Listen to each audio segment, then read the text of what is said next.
Centers for Disease Control and Prevention now says COVID-19 can be passed through brief interactions with people. For months, the CDC defined a close contact as 15 minutes of continuous exposure to an infected person.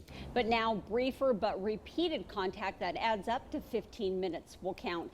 KEZI 9 News reporter Jillian Smuckler is live to explain how this is going to impact us here at home. Jillian? Matt, Renee, with health officials redefining what it means to have close contact with someone who has the virus, workplaces and schools are going to have to think twice about the way they do things. Dr. Patrick Ludke tells me here on the ground there will be no major changes, but for places where people are close together for long periods of time, they're going to have to readjust. Lane County Public Health says the best thing we could do to reduce the impact on our community is to reduce the number of cases we have and the number of people who are exposed and have to quarantine afterwards. Dr. Ludke says these new recommendations will increase the number of cases we see, and it'll create more of a burden for tracking. They will need to consider, can we do everything at once and keep it under 15 minutes? Let's be really focused. And then if they can't, if they do need, sometimes with training, with education, you have to check in several times with the student, right?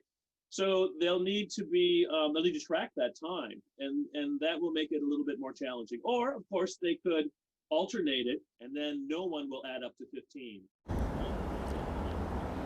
He says the vast majority of transmission is through large droplets, but there's still a small percentage of transmission through aerosol or tiny droplets. So he says that's exactly what this new change is honing in on. They think a 15-minute total counts because there's a risk of getting it since those droplets stay in the air for a while. So he wants you to keep all of this in mind when you're making your plans to celebrate Halloween or considering traveling, because again, if you're with someone for 15 minutes or more, you're considered a close contact. And if you are exposed to the virus, you're expected to quarantine for at least 2 weeks. Reporting live in Eugene, Jillian Smuckler, KEZI 9 News.